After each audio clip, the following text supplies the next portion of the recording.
Pero muy buenas tardes. Estamos ya entrando a la mesa de periodistas. Saludo en primer lugar Arturo Cano. Muy buenas tardes, periodista de larga trayectoria, columnista del periódico La Jornada. No, columnista no, hombre, columnista es Julio, pero no, bueno, yo le hago la crónica de vez en cuando nada más y al reportero, soy reportero de a pie. Gracias, Marta Olivia, muy buenas tardes, Daniela, Federico, un gusto como siempre verlos por aquí. Gracias Arturo. Daniela Barragán, un gusto saludarte en este miércoles, reportera y conductora de Café y Noticias. Hola Marta Olivia, muchas gracias por estar aquí en Astillero, siempre por la invitación, y un abrazo a Federico y Arturo, que por cierto esas crónicas del PRD, del fin del PRD, le quedaron muy buenas. Excelente, sí, gracias. Federico Bonazo, Fede Bonazo, músico, escritor, analista. ¿Qué más, Fede? Nieto e hijo de periodistas, porque por algún lado tenía que salir este nuevo perfil periodístico mío. Bien, bienvenidos los tres a este espacio de análisis, esta mesa de periodistas. Hoy, solamente por algunos asuntos que tuvo que atender nuestro director general, Julio Hernández López, Julio Astillero. Empezamos con estos temas que están pues ahora sí que en el ambiente político. Monreal a San Lázaro y Adán Augusto al Senado, Arturo. Bueno, pues creo que la virtual presidenta Claudia Sheinbaum ha dicho que los acuerdos se cumplen. Es muy probable entonces que así sea, que vayan estos dos personajes, uno a coordinar a los diputados de Morena, el otro a los senadores. El que quedó en segundo lugar se entendía en aquel momento de la contienda interna entre los 6 aspirantes mal llamados corcholatas, era que quien quedara en el segundo sitio iría al Senado, porque siempre se ha considerado que es la Cámara, algún tiempo incluso se le llamó la Cámara Alta, ¿no? Era como la Cámara Senior, digamos, con respecto a la Cámara de Diputados, aunque cada uno de esos ámbitos u órganos del Congreso de la Unión tiene sus propias atribuciones. Pues sí, hay mucha especulación de irán, si no irán, si es por cumplir los acuerdos, si más bien quien tenga que llevar la batuta en esa la Cámara de Diputados tendría que ser una persona más cercana a Claudia Sheinbaum y no Monreal, con quien tuvo durante mucho tiempo una relación muy tensa, complicada. Para hablar de la relación entre Monreal y Claudia Sheinbaum nos tendríamos que remontar a 2017, cuando él le disputó la candidatura a la jefatura de gobierno de la Ciudad de México, cuando no quedó satisfecho, no quedó contento con los resultados, aunque terminó disciplinándose. Si mal no recuerdo, Monreal en aquella ocasión quedó en tercer sitio en la encuesta, porque la ganó Claudia Sheinbaum y en segundo lugar me parece recordar que quedó Martí Batres. Pero bueno, Monreal ha sido un político, y lo es hasta ahora, que saca raja incluso de sus derrotas.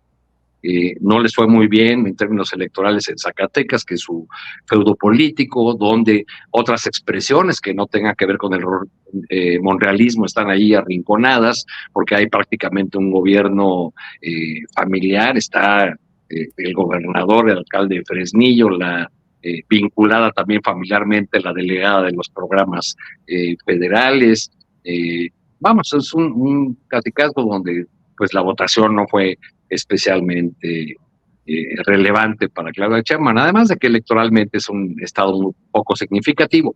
Y en el caso de la Ciudad de México, pues por esas razones que tienen que ver con esta consigna de la unidad, se le respetó ese feudo en la alcaldía Cuauhtémoc, un capricho nepotista en este caso, y pues ya conocemos los resultados. Ahí hasta ahí la dejo porque me estoy extendiendo demasiado y espero que mis compañeros hagan lo propio con Adán Augusto López. Claro, precisamente yo quería preguntarle a Dani, entonces, ¿aplicaría Monreal esta frase, errar es humano, rectificar es política en esta diálogo, conciliación con Claudia Sheinbaum? Híjole, es muy complicado lo que está pasando en torno a esas dos figuras que de toda la contienda de Morena para definir a su candidato presidencial, tanto Adán como Monreal son los que peor salen. Lo que tenemos del lado de Ricardo Monreal es que es el que queda en último lugar, incluso para hacer más énfasis en lo dramático del último lugar, queda por debajo de un Manuel Velasco, que es este líder del Partido Verde. Queda por debajo de él cuando Ricardo Monreal se había vendido como el gran operador político, jugó ahí a los mítines, quedó en último lugar. En el caso de Adán Augusto López Hernández, también la derrota fue muy fuerte porque pues derrochó muchísimo dinero, tanto en publicidad, en espectaculares, como en medios de comunicación. Y el resultado pues no fue bueno, por más que él estaba diciendo que era el hombre fuerte, el hombre que de verdad continuaría con el legado de López Obrador, el verdadero hermano de López Obrador, más que cualquiera de los otros que estaban compitiendo, pues no le bastó, tanto que el que mejor sale parado, más allá de Marcelo Ebrard, que queda en segundo lugar en la contienda, es un Gerardo Fernández Noroña, que tuvo una campaña muchísimo más austera y les demostró pues que el camino no era llenar las ciudades de publicidad, como lo hizo Adán Augusto López Hernández sobre todo. Entonces, los dos no llegan del todo bien a este momento. Ya lo que apuntaba Arturo Cano sobre ese momento electoral en el que llega Monreal, pierde su hija la alcaldía Cuauhtémoc, que era uno de sus brazos políticos y financieros muy, muy fuertes. Lo de Zacatecas también, pues la gente empieza a estar harta de que la familia Monreal no suelte la entidad y sobre todo que no la suelte cuando los resultados han sido pésimos, sobre todo en materia de seguridad. Entonces, nos vamos al asunto de lo político y ahí Monreal, pues si uno se mete a sus redes sociales, más allá de los bots que pueda tener, todos los comentarios son negativos, ¿no? A mí me ha tocado que me estén ahorita etiquetando, sobre todo por el reportaje que publicamos hace, pues ya poquito más de un año, en el que demostramos que Ricardo Monreal llegó al Senado y se empezó a autocomprar libros de su autoría, incluso unos a sobreprecio y unos con firmas falsas. Todo ese reportaje, en lo que desembocó fue que varias voces, sobre todo los senadores que estaban denunciando que sus firmas habían sido falsificadas para comprar estos libros de Monreal, pues sí estaban pidiendo cierta explicación, pero al final de cuentas también Morena decidió optar por el silencio y cuidar a su Ricardo Monreal. A pesar de que también venía de un momento en el que estuvo tenía meses haciendo berrinche de que se iba o no se iba, que se sentaba incluso a negociar con la oposición. Ese episodio creo que a veces se olvida, pero él buscaba ser candidato de la oposición. También llegó un momento en el que estaba platicando hasta con Santiago Krill, dicho por él mismo, que se iban a ir a una gira en Estados Unidos. O sea, eso parece que se quedó olvidado y que también Morena quiso hacer lo suyo de aquí no pasa nada, unidad ante todo, y llega en un momento en el que ni electoral ni políticamente está fuerte Ricardo Monreal. Llega en un momento en el que la gente ha hecho muy popular esto de no mentir, no robar, no Monreal, pero parece que Morena está decidido a quedarse con ese alfil político. Quizás el trauma que se quedó del 2021 y cómo se pierde en varias alcaldías en la capital y el papel que jugó Monreal en ese momento, pues resuenan fuerte y prefieren tenerlo de este bando y parece que se va a concretar.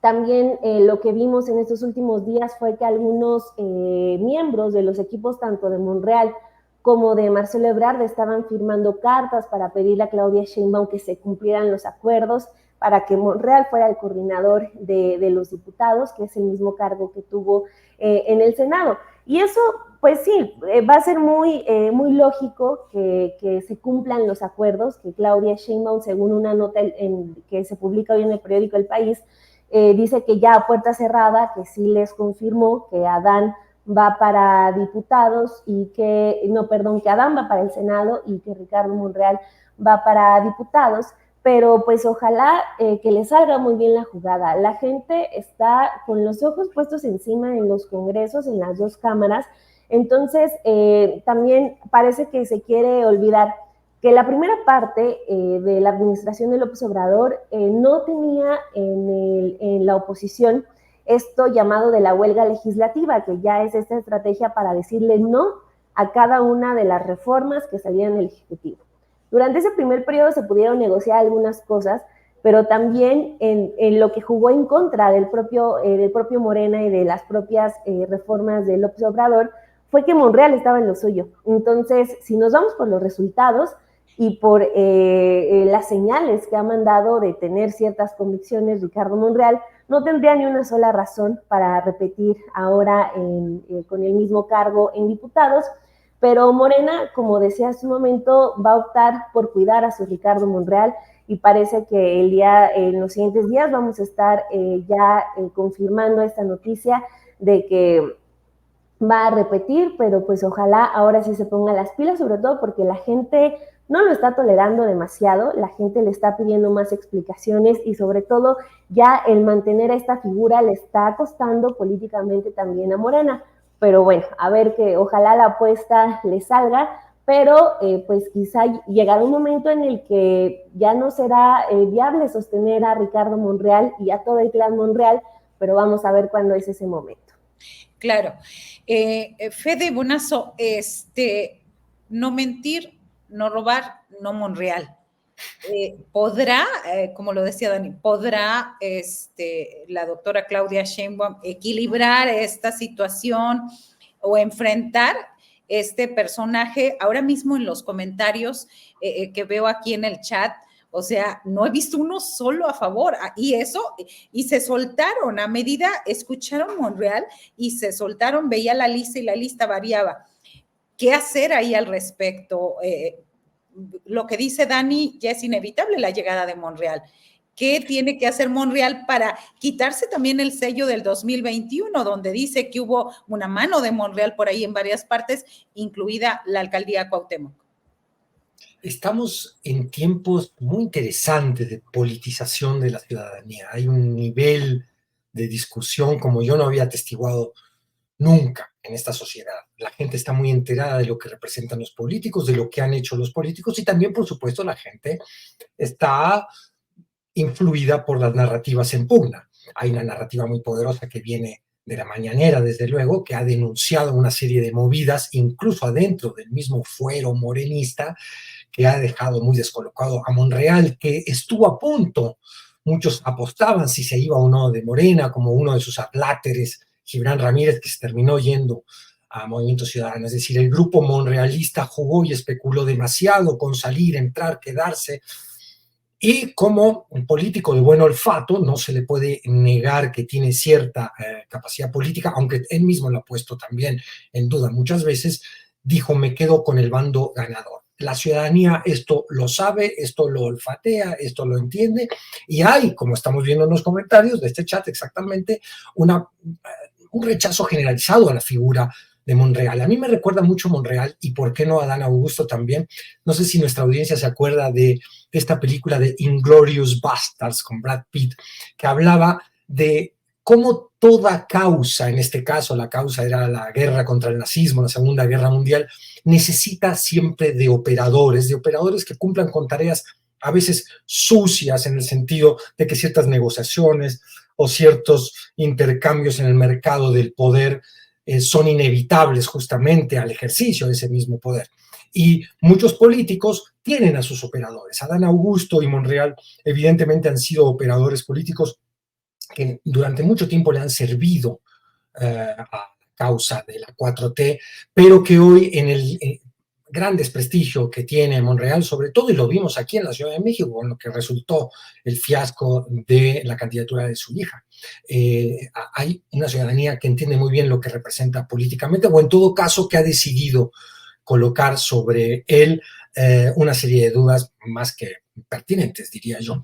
Esto nos abre a especular que en aquel acuerdo que parece que hubiera estado redactado, según algunas versiones, por la misma mano del presidente, donde se concedía a estos operadores políticos que al perder la encuesta interna de Morena iban a ocupar algún cargo importante, la representación de los diputados o de los senadores y algún puesto en el gabinete, el puesto en el gabinete se lo quedaría Marcelo Ebrard y Monreal y Adán Augusto cumplirían con aquella promesa a la que Claudia está honrando, Claudia Sheinbaum en este momento como política hábil que es, está honrando, pero no sabemos en el tiempo que tanto la va a seguir honrando. Puede ser que en una primera instancia cumpla con aquel acuerdo que firmaron todas las corcholatas, pero que a lo largo del pasar de esta administración, la administración, perdón, que está por empezar ahora en octubre, pueda modificarse. Se verá estos operadores políticos que han cumplido una función en determinado momento, de golpe también, cuando caen en desgracia de las bases que apoyan a un movimiento o a un partido político, también dejan de ser útiles, dejan de ser los inglorious bastards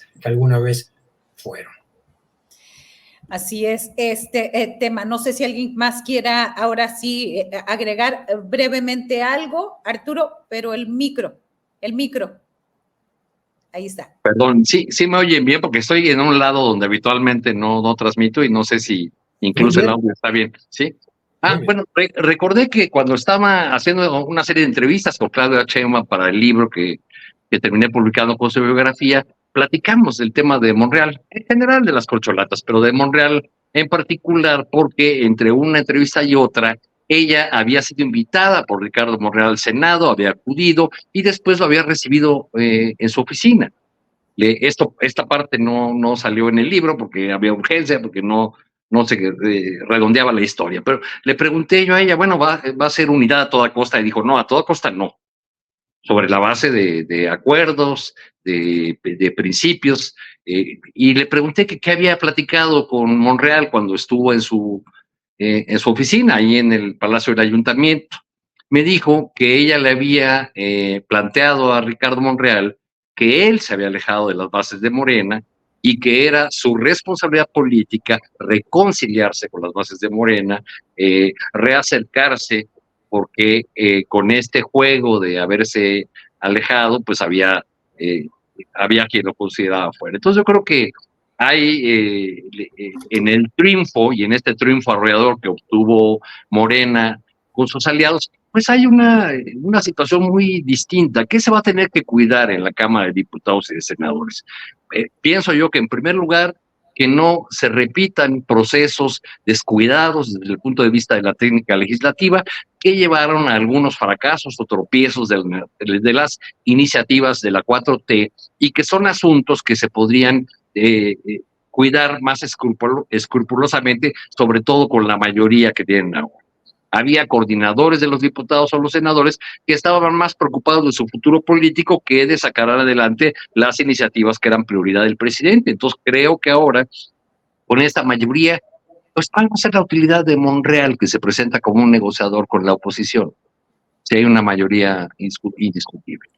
¿No sería más adecuado que estuviera al frente de la Cámara de Diputados un personaje, pienso, como Alfonso Ramírez Cuellar, que es cercano a Claudia Sheinbaum, que ha sido legislador, que lo fue en los primeros 3 años de este gobierno, que tiene una historia legislativa que incluye la toma de la Cámara de Diputados montado a caballo? Bueno, sería por lo menos divertido ver eso. Claro, sobre todo más impredecible, ¿no? Que lo que sería Monreal. Pasando de este tema que va bastante ligado, los nombres de quien ha dicho la virtual presidenta electa, que mañana dará a conocer a su gabinete, a este gabinete, cuáles son los nombres, cuáles son las apuestas. Dani Barragán, ¿a quién sí, quién no? Incluso he visto algunos medios que ya tienen hasta su trivia por ahí. ¿De quiénes serían? ¿Quiénes serían? Algunos le van a pegar, ¿no, Marta Olivia? Y entonces dirán, sí, ya sabíamos. Pero Reforma es el que sí dijo, bueno, aquí voy a meter a todos, alguno va a pegar tal cual. La clásica, ¿no? Que lo sabemos como se los anticipamos hace una semana, ¿verdad? Dani, sí. Pero ¿cuál es tu pronóstico? Ahora sí que ya que estamos en esta quiniela. Bueno, si nos vamos a meter al terreno de la especulación, como se dice, pues entrémosle. Hay certezas pocas, porque sí ha sido como el secreto mejor guardado, es un tema complicado. Obviamente, pues Hacienda ya está Rogelio Ramírez de la O, Seguridad está muy cantado con Omar García Harfuch, un personaje polémico, no a todos nos gusta el perfil, pero pues ese también ya está pues más que dicho, sobre todo por el trabajo que vinieron haciendo juntos Harfuch y la doctora desde el gobierno de la Ciudad de México. Ahora, entrando a lo que sigue, que son ya pues las apuestas, gobernación, ¿no? Que sería una de las que más dudas levantan, que está rondando el nombre de Mario Delgado, que, o sea, ahí también es muy polémico, porque, o sea, se habla de que ha sido el dirigente más exitoso de Morena, pero no sé qué tanto sea la estrategia de Mario Delgado, o más bien la estrategia o la figura de López Obrador que provocó, y de Claudia Sheinbaum, que provocaron el triunfo, ¿no? La campaña, el plan C, el escuchar, el mandar un mensaje concreto a la gente de necesitamos el plan C y para el plan C necesitamos esto. Más que una estrategia de Mario Delgado que haya logrado una victoria como la que vimos el pasado 2 de junio, pero bueno, de que está muy cerca y de que está sonando, ahí está.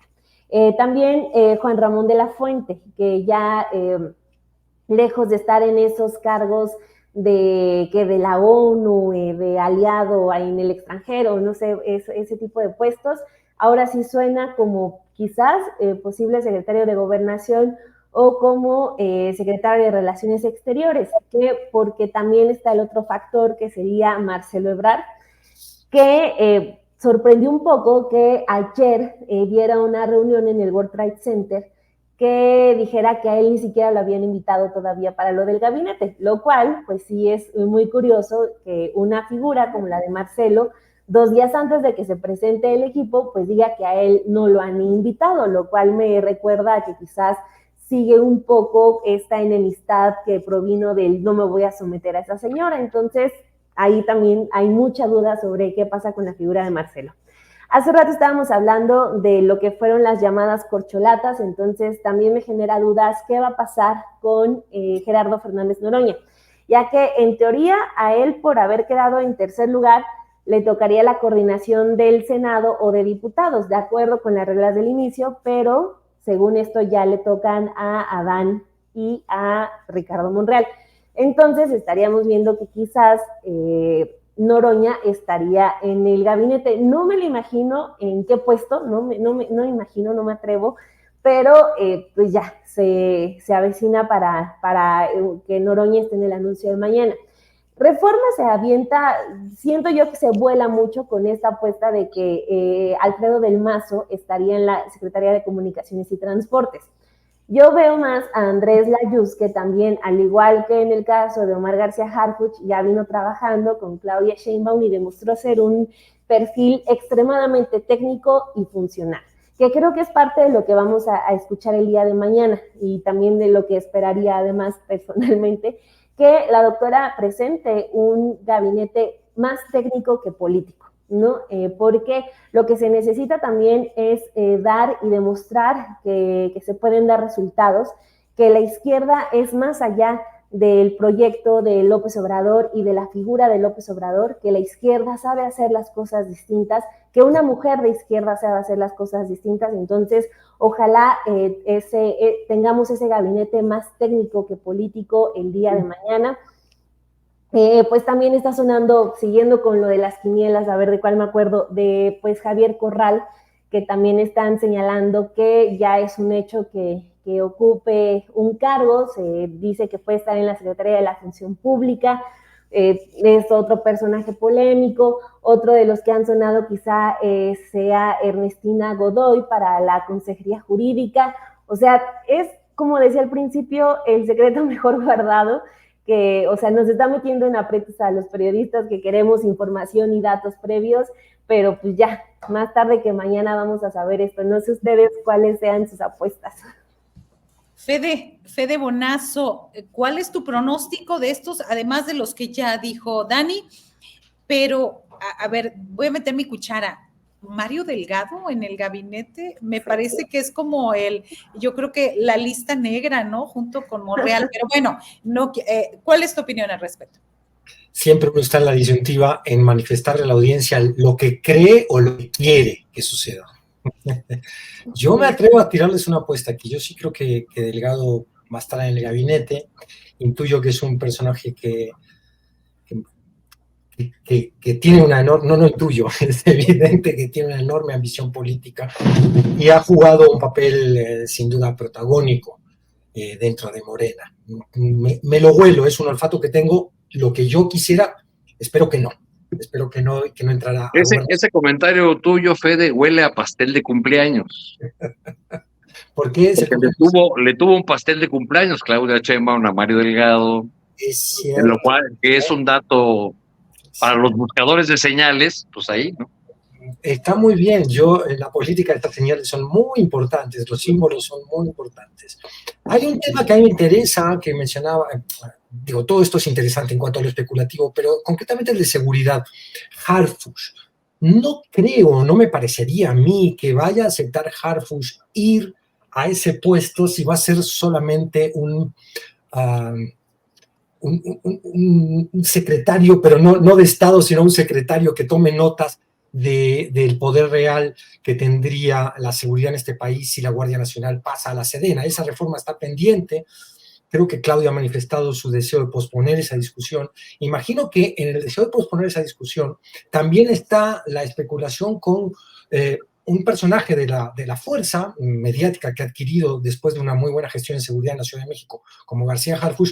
No creo yo que se prestara a cumplir una función absolutamente nominal, porque si la Guardia Nacional se va a la Sedena, la Secretaría de Seguridad Pública queda pues casi como, digo, testimonial. Tiene otras tareas, por supuesto, que hacer de orden administrativo, pero me imagino que la gran fuerza en la política de seguridad va a estar diseñada entonces en otro lado, y por tanto no veo allí hacia Harfuch. Ahí hay una tensión que me resulta interesante. Por supuesto, también me resulta muy interesante saber qué piensan ustedes de este tema que yo les planteo acá. Luego, salud, estaría este hombre Kershanovich, que es una persona de enorme prestigio, igual que Rosaura Ruiz en educación, que son dos nombres que a los que pensamos también, como muy bien decía Dani, que la virtud del gabinete debe estar mucho ahora en este sexenio en el aspecto técnico, no solo en la convicción política, humanista, como sentido social, pero sino también con una enorme capacidad para enfrentar los retos que va a tener este gabinete, estén personajes del perfil de Kershanovich y de Rosaura Ruiz. Veremos en otros casos dónde queda Ebrard, ¿no? Sigue siendo dónde queda Ebrard, porque si evocamos este compromiso que firmaron las corcholatas, Ebrard tendría que ir al gabinete en el caso de no ser uno de los jefes de las porciones parlamentarias de Morena. Entonces, ¿a dónde va a ir? ¿Va a repetir en alguna de las posiciones que ya tuvo, como la Cancillería? ¿Iría a Economía? En Economía hay un duelo ahí interesante con Altagracia, que yo considero una figura importante por diversas virtudes que ha manifestado. Es joven, es empresaria, es exitosa, tiene también una concepción, según le ha manifestado al electorado en la campaña electoral y ahora a la audiencia, por supuesto, es una empresaria con preocupación social, que es un perfil que puede convencer o interesar también a ese otro gran poder con el que va a tener que medir fuerzas Claudia Sheinbaum, que es el poder económico. En fin, hay mucha especulación, veremos, porque yo creo que mañana por lo menos la mitad del gabinete va a estar definido por Claudia Sheinbaum. Habrá tiempo de especular menos y de empezar a pensar qué representan, qué encarnan concretamente estas figuras. Otra gran pregunta es alcalde, ¿qué va a pasar con alcalde? ¿Se va a quedar en el gabinete? ¿Va a salir? Hay rumores, los rumores siempre son chafas, pero bueno, los hay, de que no es exactamente amiga, por decirlo así, de esa manera, de Claudia Sheinbaum. En fin, veremos mañana, por lo menos la mitad del gabinete será anunciada el día de mañana. Tus pronósticos, Arturo Cano. Me quedo con esta parte de que Luis Alcalde pues iría a Morena y bueno, pues sería también un poco ir lavándole la cara de Mario Delgado ahí, o de presentar ahora sí, el tiempo de las mujeres en el partido oficial. ¿Cuál es tu pronóstico? ¿Cuáles son tus nombres? Y bueno, esta pugna entre Altagracia y Marcelo Ebrard, donde habían dicho que casi ya iba pues Marcelo a Economía. Bueno, lo que yo puedo decir no es especulación, sino cosas que me han contado personas cerca de los entornos de algunos personajes. En el caso de Marcelo ha estado en una campaña de autopromoción para ser el secretario de Economía. ¿Por qué? Porque en el 25 se renegocia el TEMEC y será una gran plataforma para alguien como él, que tiene buenas relaciones con sectores de Estados Unidos, que como todos sabemos era ya el candidato de un partido, del Partido Demócrata a la presidencia de México. Entonces, él es lo que quiere, lo ha promovido en círculos influyentes, entre analistas y consejeros de los entornos financieros, en fin. Sería una sorpresa, por otro lado, para mí, que en educación no quedara Rosaura Ruiz. No solamente es una experta en el tema educativo, sino es una persona que tiene una relación muy antigua con Claudia Sheinbaum. Fueron del mismo equipo político desde los tiempos de la primera juventud de Claudia Sheinbaum, cuando estaban en esta organización llamada Punto Crítico. Entonces, quizá esta frase de Marcelo ahí en una declaración banquetera de que no me han invitado, tiene que ver con eso de la autopromoción, ¿no?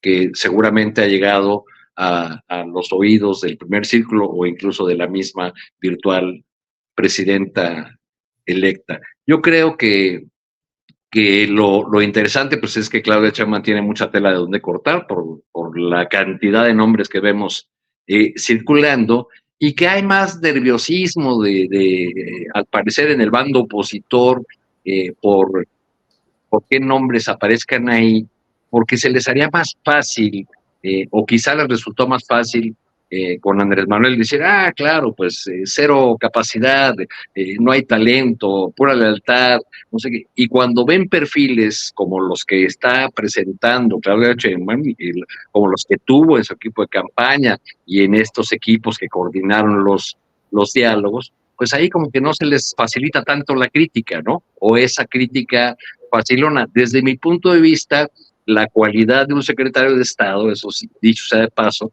pues no tiene que saber de todo, no tiene que ser un gran técnico de su área. Lo que tiene que ser es un buen político, un buen coordinador de equipos y saberse rodear de la gente que conozca de cada una de las materias, de las áreas que van a estar bajo su responsabilidad. Así es. Entonces, a ver, en un equipo, Dani dijo, más técnico que político para darle continuidad. Permíteme ahí preguntarte, Arturo. Sí, bueno, es que cuando dicen más técnico que político, creo que es caer un poco en la trampa de esta narrativa opositora de que el gabinete de López Obrador tenía puras personas o en su mayoría personas sin capacidades técnicas, pero que estaban ahí por la lealtad política a su jefe.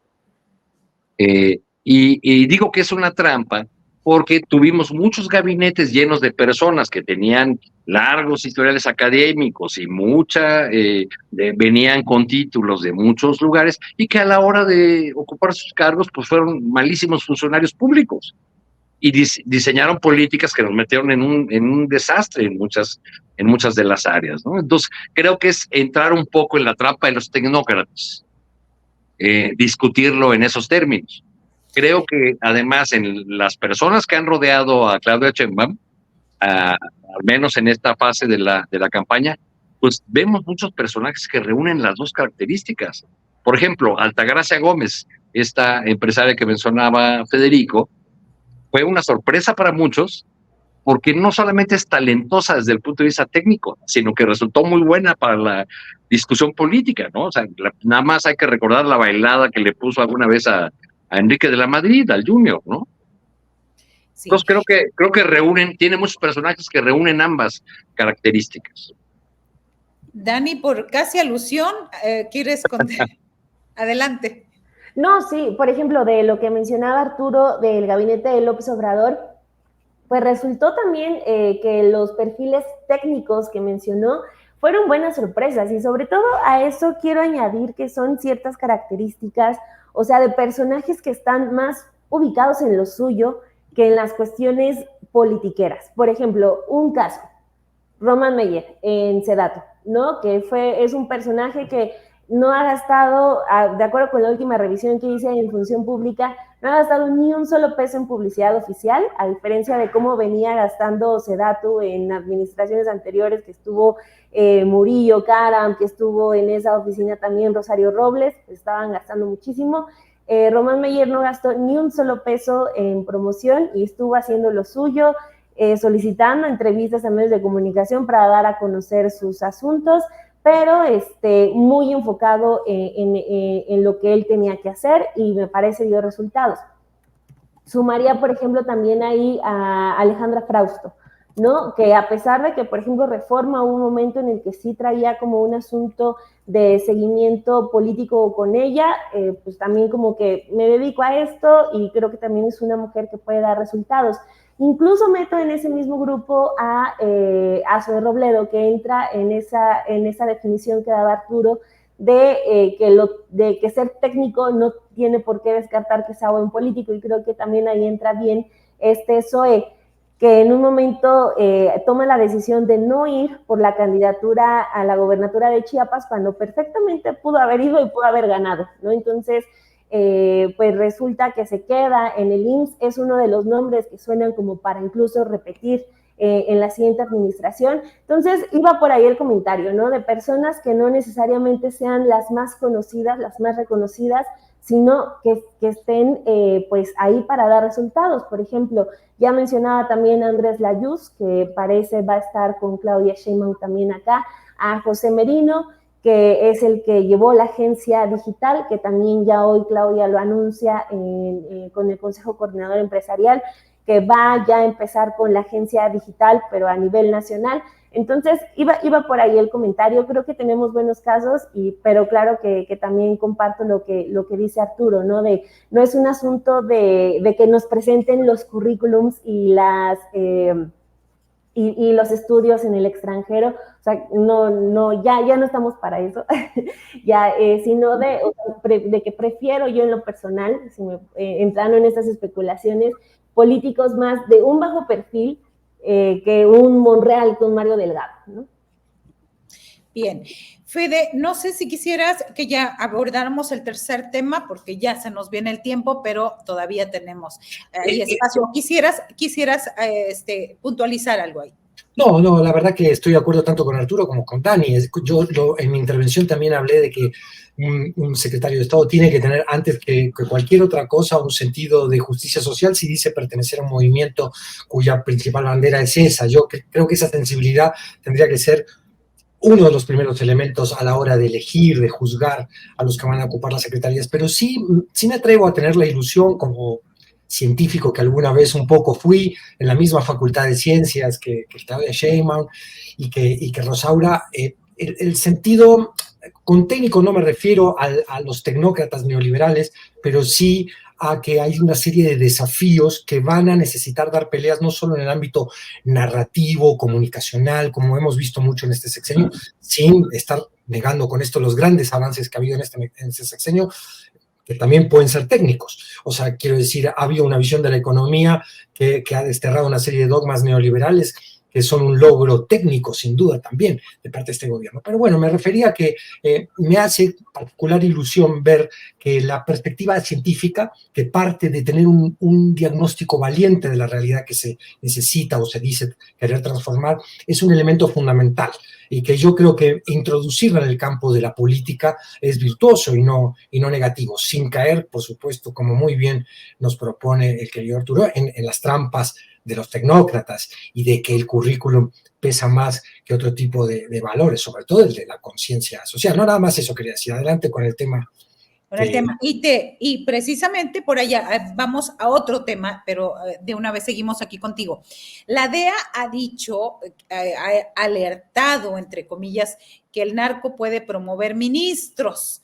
Y su gobierno, el de los Estados Unidos, aplaza hasta octubre la sentencia a García Luna.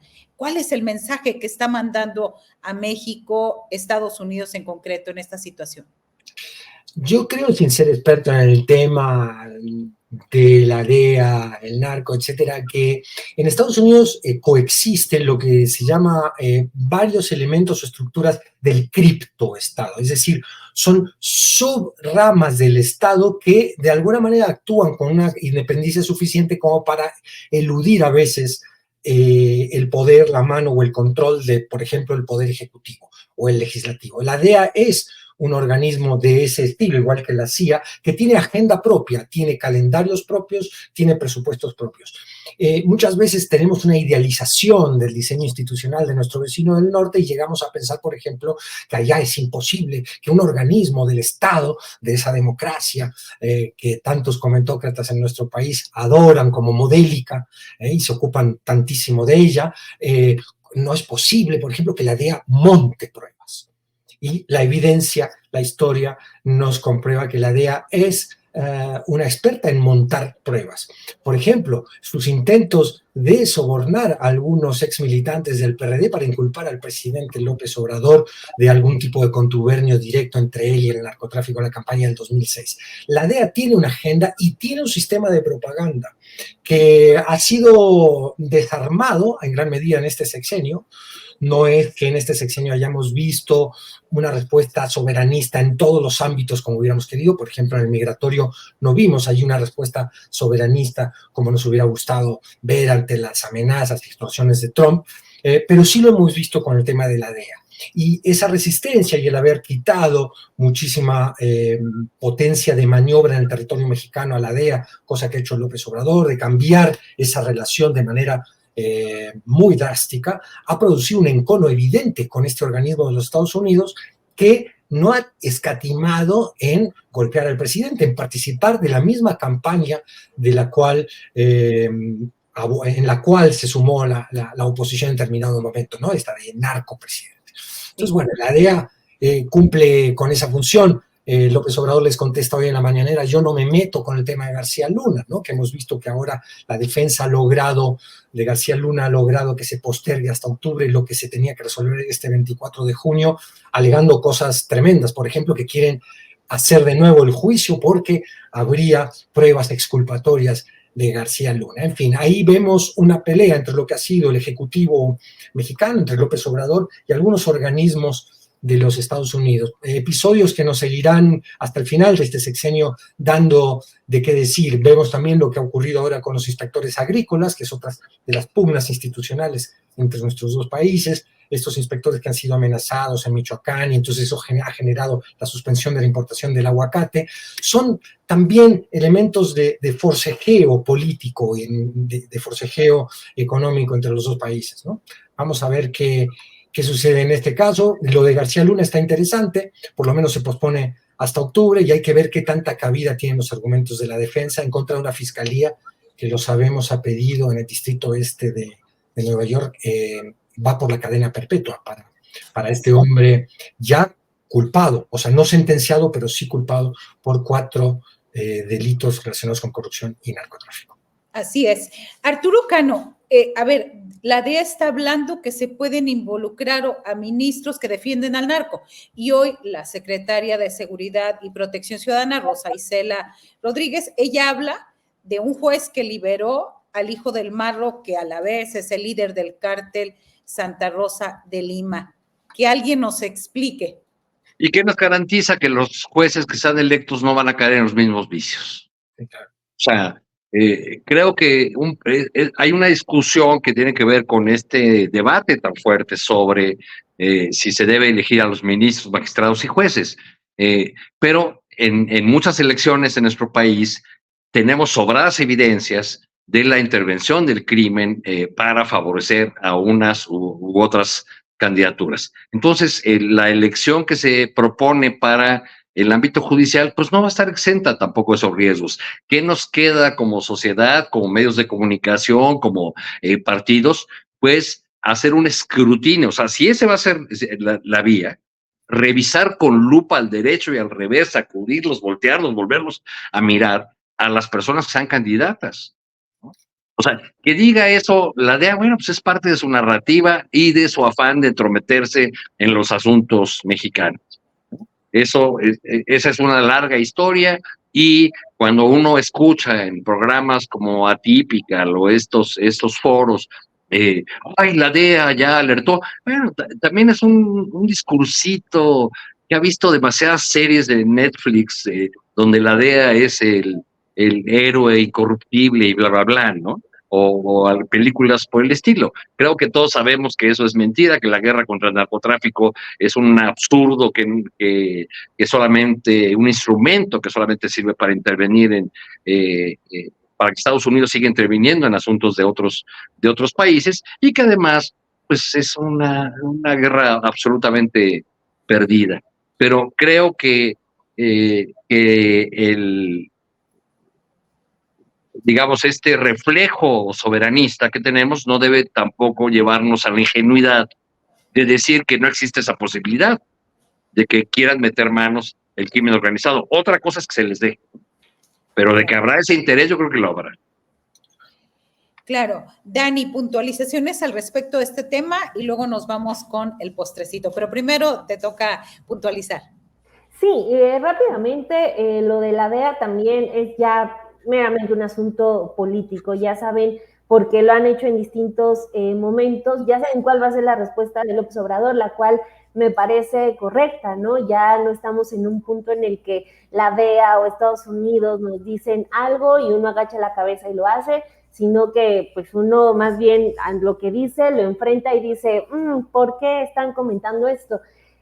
Lo digo porque también a la par sale hasta un comunicado de la ONU diciendo que estaban muy preocupados porque con la exhibición de jueces se les estaba maltratando y que se les estaba vulnerando, cuando el hecho de que se esté hablando de cómo actúan los jueces en México, me parece es un total avance en contra de la injusticia las injusticias, un sinnúmero de injusticias que han cometido durante años para muchísima gente. Entonces, siempre es como que ya tomarlo con reserva.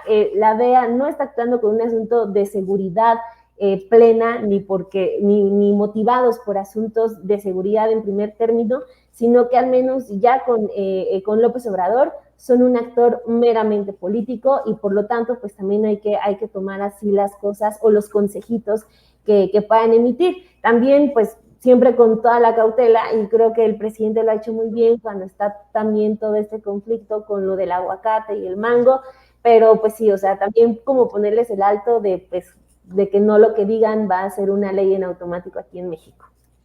Gracias, Dani. Nos vamos al postrecito, ahora sí, 2 minutitos cada uno. Arturo Cano, adelante. Sí, no, espérame. Perdón, creo que seguía Fede Bonazo, perdón. Sí. Perdón. Muy lejos de mí querer arrebatarle el turno. Perdón. No, maestro, por favor. Querido Arturo, yo creo que tú pusiste un tema que lo hemos soslayado en esta mesa, pero que para mí hubiera tenido que ser el central, o que en todo caso me parece de la mayor importancia, que es el tema de la reforma judicial. Yo ahí le haría un llamado cordial desde mi modesta trinchera, además, sin ningún tipo de petulancia, a los simpatizantes de esto que llamamos la 4T, a no usar el tema del debate de la reforma al Poder Judicial como excusa para andar ejerciendo lo que yo llamo el estalinismo de cabotaje, es decir, el juicio moral sobre aquellos que pongan peros a la reforma judicial tal como está planteada hoy en día por el presidente. Soy de los que piensa que es fundamental, por supuesto, una reforma al Poder Judicial, pero que esa reforma tiene que ser la mejor posible. De nada nos sirve hacer de golpe un recambio 100% de jueces para que, como muy bien señalaba Arturo, ¿quién nos va a garantizar que la elección de los jueces va a evitar la intromisión de poderes como el del narco o los de cuello blanco para seguir ejerciendo sobre ellos la presión que vemos hoy? El que sean electos no es una garantía de su probidad en el desempeño. Entonces, estamos ante una reforma que tiene muchísimas aristas. Ahí está lo del Consejo de la Judicatura, ahí está lo de la los tiempos en que se tienen que emitir las sentencias. Tiene muchas virtudes la propuesta tal como está ahora, pero sin duda tiene una serie de también asuntos que deben ser discutidos y que deben ser tratados para llegar a la mejor reforma del Poder Judicial posible.